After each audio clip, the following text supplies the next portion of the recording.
We asked Ron Van Dam how he thinks he comes across to his listening audience. Bubbly and wonderful and funny all the time. Wait, what? Whoa. Hold on.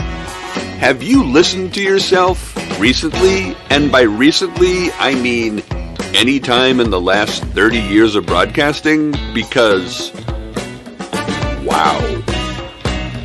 Okay, live the dream, Ronnie. You are listening to Ron Van Dam on New England Broadcasting. That's called self-deprecating humor. Good morning, good afternoon, good evening, good night. It's the Ron Van Dam Show. Thank you. Hold on tight, things can get a bit weird, if you like that sort of thing.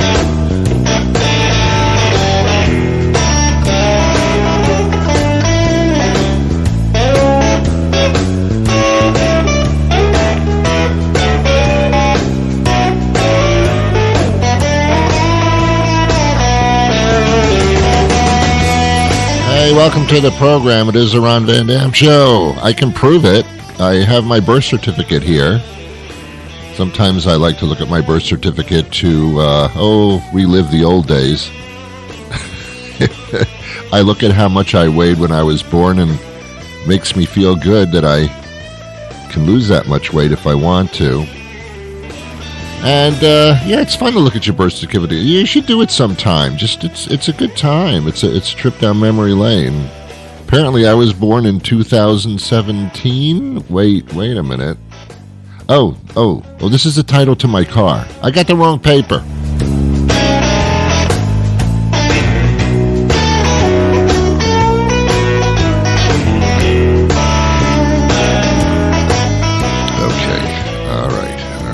Get it? You got a theme song. We understand it. We get it. Thanks for being here. Oh my God. Did you get a haircut? Oh, you're losing your hair. Oh, I'm sorry. Ooh. It was meant as a compliment, turned out to be a realization that you don't want to know about. So, ugh. Every once in a while, I will look in the mirror. I totally guarantee it's not a good experience. You should never do that. Ladies, ladies, before you put your makeup on, don't even go there. Oh, my God. They had this thing online, which I think is crazy. I had this thing online. I was surfing through I was hanging 10 through the internet. And I came across this schmosting article in the internet Google show. And it had photographs of attractive models and celebrities, females, without their makeup on.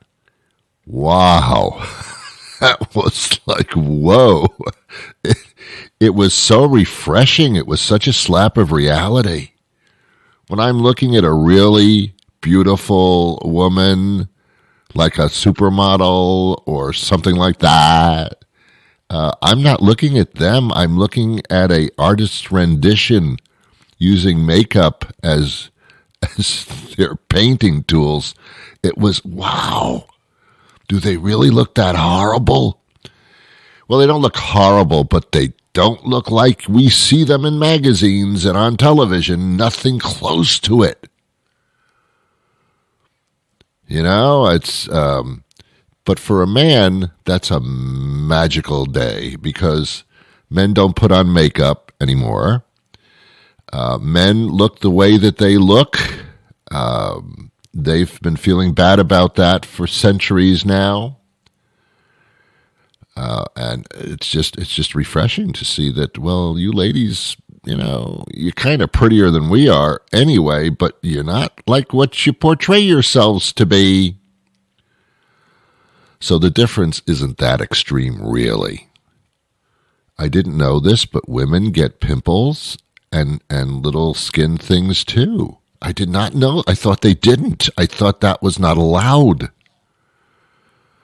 Yeah, they get things. Anyway, If you've been married, then you know what I'm talking about.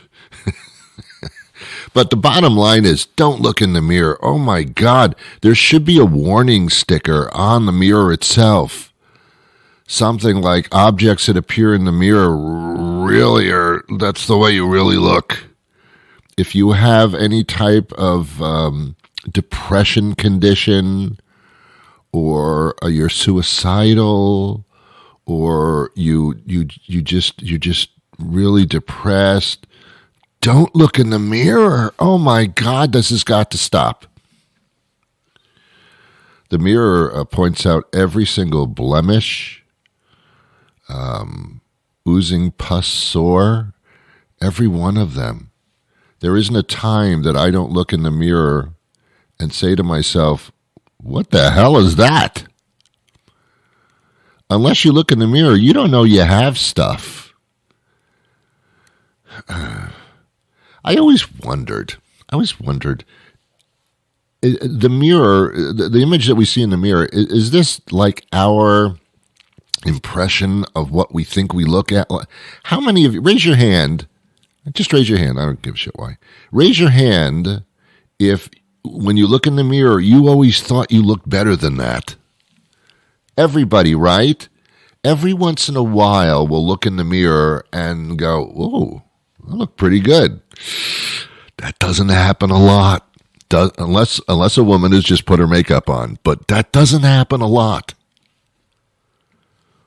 Usually, it's like, "Ooh, that's not the impression I have of myself." When you walk into a room, you're usually picturing yourself much younger and much better dressed than the way you are. But then when you look in the mirror, you realize, oh, that didn't work out. It's unfortunate, but it's true. I like funhouse mirrors because you know that that's not the way you look, so it's not intimidating. Your response when you look at a bad mirror is, well, thank God I don't really look like that. So it's helpful. Age has a lot to do with it. The older you get, the more critical you get of yourself because now you're changing and you're not used to that change. Your face gets fatter. Your body gets fatter. Your skin starts to just give up. Your hair starts to remove itself from the top of the head and relocate in the ears. And a lot going on coming out of that nose. What is that about? Why does hair relocate like that? I might have hair growing out of my ass. I just can't see it. I very rarely, if ever, seen my ass unless someone takes a picture of it, but we shouldn't be going there. I have no idea what my back looks like. Not a clue. Not a clue. I'm sure I've got all kinds of pimples and lesions and outcroppings, but I don't know it. I can feel stuff back there, but I can't see it. My head doesn't turn around that much to be able to look in the mirror at my back. Can't do it. It requires a series of mirrors placed in a specific location, longitude, latitude, and it takes a lot to set up just to look at your back. It's really impossible to do. I don't have that many mirrors. It requires an entire crew, and I can't get into that. As I've said on the show before, actually, I have an appointment later today, not that you care. I have an appointment to go to my hairstylist. I have a hairstylist. I haven't done barbers since I was like 8 years old. I have a hairstylist. And she's good at what she does because she can see what she's doing. I can't. And she always makes me look good. And she's got a mirror that I sit in front of, and I see the transition, and I actually think I look better after she has worked on me. And when I say worked on me, I'm talking about hammers and chisels and the whole bit. But she does something at the end that bothers me, and it happens every once in a while. She will take a second mirror and place it behind my head and have it reflected into the mirror in front of me, and for the first and only time in a long period, I can actually see what the back of my head looks like, and it's never a picnic. Oh my God. It's like crop circles. Like, what, wait a minute. Is that what I look like from the back? Now I make damn sure no one's walking behind me when I do anything. I don't want them to see what's going on back there. It's awful. That realization is just depressing. It's just, you think you've got seasonal depression? I've got head depression. I can see what's going on in the front of my head with a regular mirror, but the back of my head is like a whole new planet to me. I don't know what it looks like on the surface of Neptune, or if Neptune even has a surface, because a lot of these planets turned out to be gas, which is a story of my life. I turned out to be nothing but a gaseous state myself. I don't believe I have any, I don't think I have any bones or any solid surface. I think I am made up totally of gas. And believe me, a lot of people would not argue that point. So I don't know what I look like. It's like visiting another surface. It's annoying. It's annoying, and I have to go through that today. And when the hairstylist says to me, her name is Terry, by the way, I don't know why I threw that in. I'm trying to make the story a little bit more human by personalizing it. She asked me at the end, she says, do you want to see the back of your head? And I think this time I'm going to say, no, I'm going to pass on that because I'd rather be happy. Anyway, it's a horrible situation. Mirrors are just, they're evil. They are evil. I don't know who invented this reflection thing, but it's not a good thing. Mirrors are probably invented by some guy whose last name was Mirror. Do you know who invented the mirror? No, I don't. Christopher Mirror. Oh my God. But it wasn't really him. It was really his spouse, Betty Mirror. Oh my God, there was a Betty Mirror? Yes. That's why we call it a mirror. That's not true, by the way, but it's just fun to say.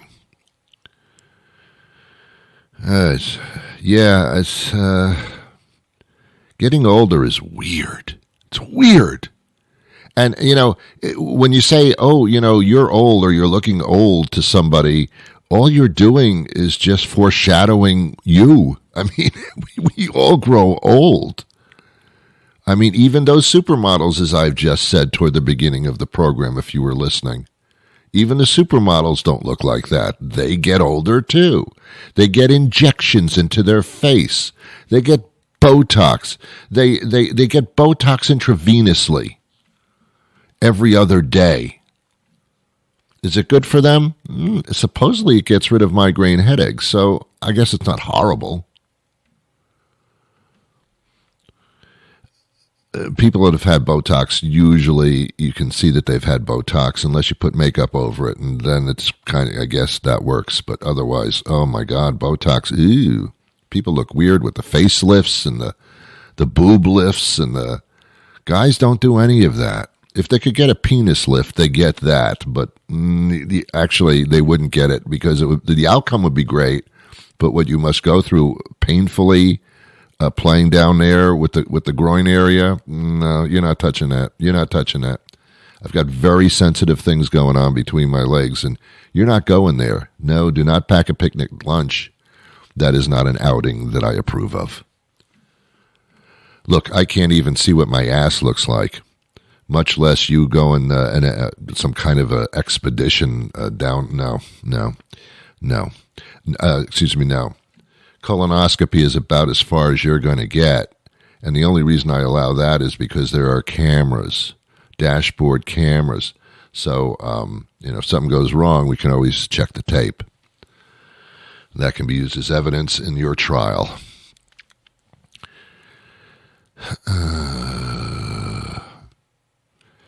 Every morning, and I mean every morning, and I mean every morning, I wake up stiff.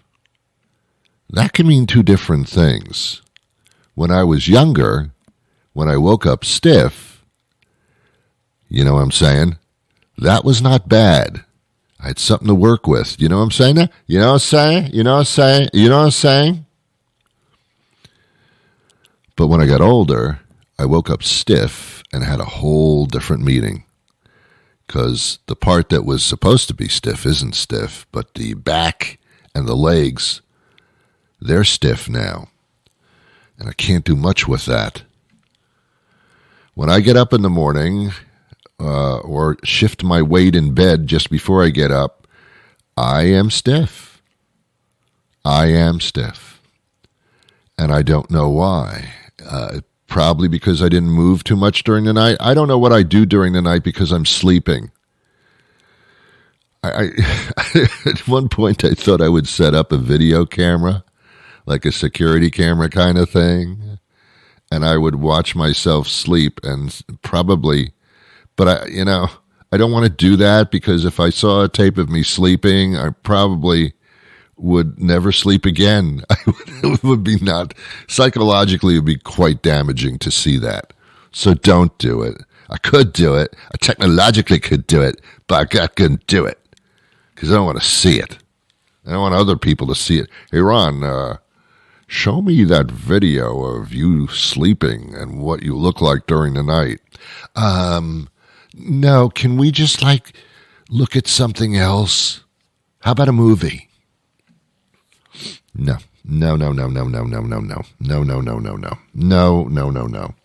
But I wake up stiff. And I've got a doctor's appointment in March. And when I walk, I have a doctor's appointment once a year. It's called the annual physical. Should be the annual mental because that's what it ends up being. And then every half year I got that follow-up stuck in the middle of the year. That's what's happening in March. It's the follow-up. And the follow-up has nothing to do with anything. It is just so that the medical group can make some money off of me so they can put their kids through college. And I get it.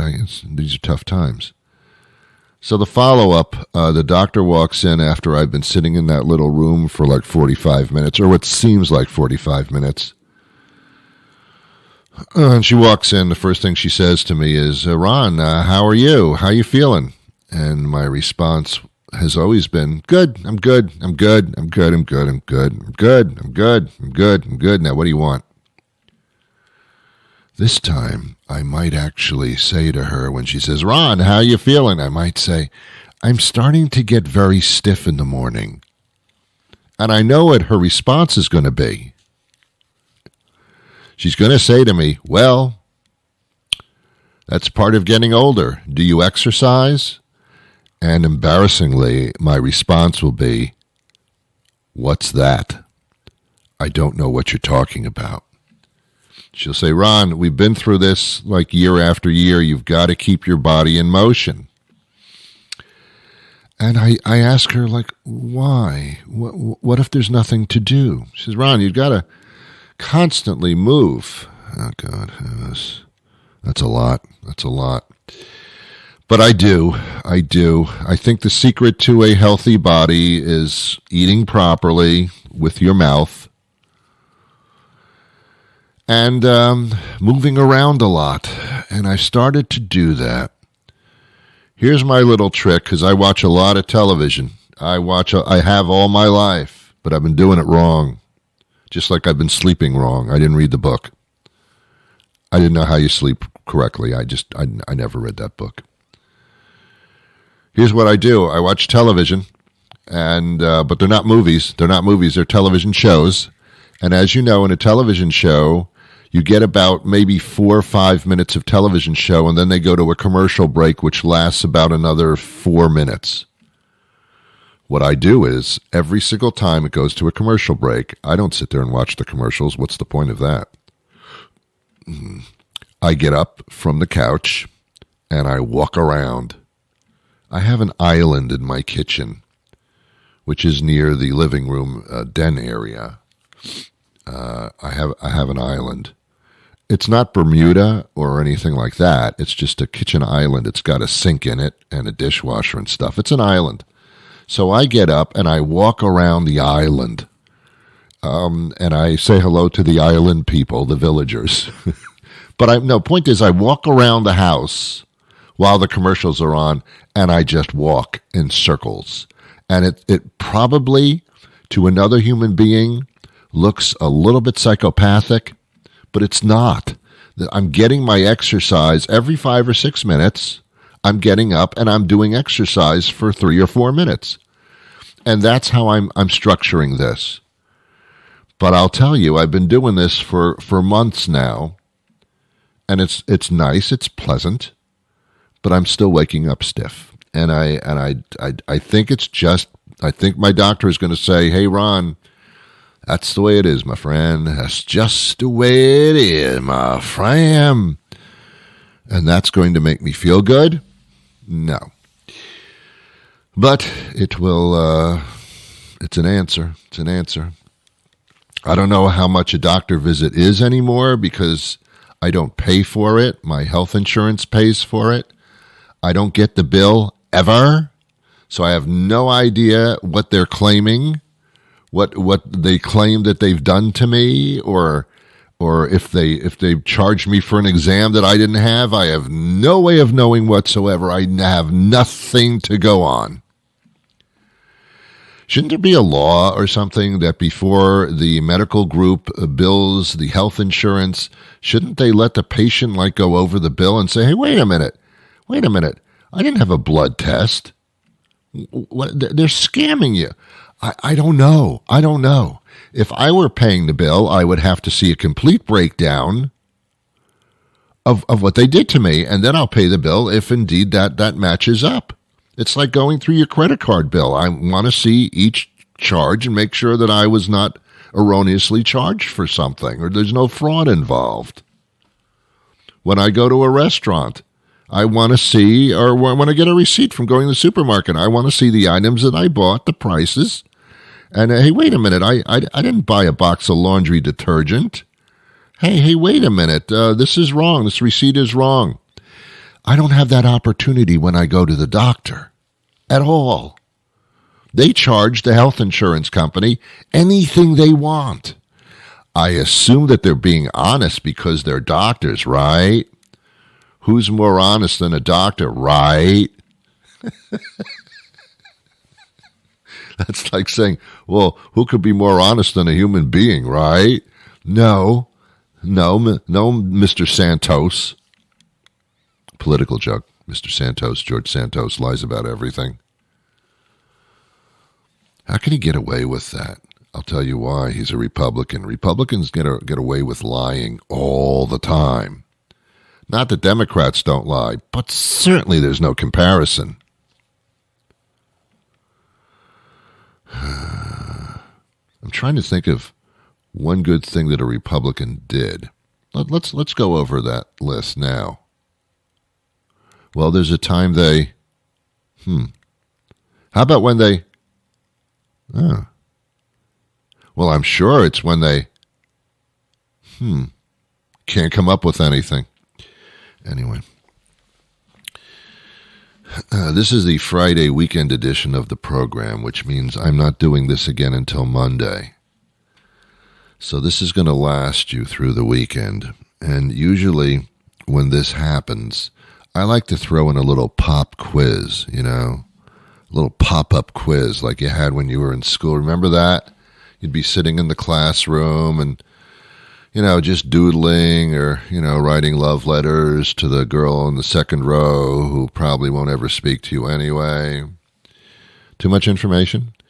And then all of a sudden the teacher says, okay, pop quiz. And, then all of a sudden, everything changes. Life changes as we know it. Because whatever the quiz is about that you didn't expect, you didn't study for it, you weren't listening to them talking at all. So it's like someone coming up to you and saying, so Ron, yesterday I went to the ball game, and so there was, I think in the second inning, there was a home run. Okay, Ron, now tell me what I just said. Oh, God. Yesterday you went to the movies? No, I went to the ball game. Oh, crap, I'm not good at pop-up quizzes. I have a way of phasing people out. It's a talent. It's not a problem. It's a talent. If somebody's talking to me and I'm totally bored, I don't necessarily tell them to shut up because it could cause problems. I let them talk because that's what they want, but I don't have to be there. So my mind just starts drifting somewhere else, and I use it as quiet me time. Even though the other person is still blabbing away at my face, they have no clue that I'm not listening to them at all. Now, every once in a while, I'll throw in a line as they're talking, but it has nothing to do with what they're talking about because I'm not even really listening. So I'll say things like, uh-huh, uh-huh, uh-huh. Oh, really? Uh-huh, uh-huh, uh-huh. Ooh, ah. You're kidding me. Mm-hmm, mm-hmm, uh-huh, mm-hmm, uh-huh, uh-huh, mm-hmm, nah. I'll do that, and then they think that I'm listening to them and then I'm interested, but I'm not. I'm doing mathematical equations trying to figure out my mortgage and my monthly payments to see if it's within my budget. I'm not listening to a word they're saying unless there's a pop quiz. And when the person talking to me is finished with the conversation, they may say to me, and Ron, how do you feel about that? And my response is the same all the time. Yeah, really, I know. And that's it. We're done. I haven't insulted anybody by saying, shut up, you have verbal diarrhea, I can't stand you, I don't want to be around you. Instead, I have maintained the dignity of both parties. Now, if you're a friend of mine, and there aren't a lot of them, and you're listening to this, you're probably saying, Ron, you mean that when I'm talking to you, you're not listening? That's correct. But I know that won't stop you from next time from talking to me again like that, because nothing will stop you. Nothing. You cannot be stopped. A barrage of bullets could not stop you from talking so much. It's your thing. Do what you're going to do. I can't tell you who you're talking to. I don't think those are all the words, but I think I got it wrong somewhere. I can't stop you from talking. There's no way. You are just one of those people. Are you self-absorbed? There are two reasons why you would be talking so much when no one could possibly be interested in all the stuff you're saying. Your endless monologues of trivial drama, you can't be stopped. There are only two reasons you would do this. One is because you're incredibly egotistical, but I think I would have picked up on that and you wouldn't be my friend to begin with.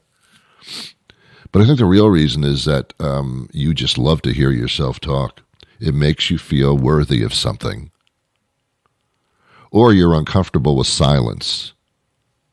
Silence is wonderful. Do you know how you're in a really, really tight, good, comfortable relationship when neither of you has to talk all the time? That's a relationship. That's comfort, where we can both coexist without having to fill the air with words all the time. That's called comfort. That's called a soul connection. That's how it works. Did you really have to come to me for relationship advice? I think you did. All right, I'm out of time for today. I'll be back again on Monday with a brand new program. And that'll be exciting within itself, because I don't know what I'm going to be talking about, and you don't know what you're going to be talking about. Difference is, I do a show, you don't. Have yourselves a wonderful day. I wish you peace.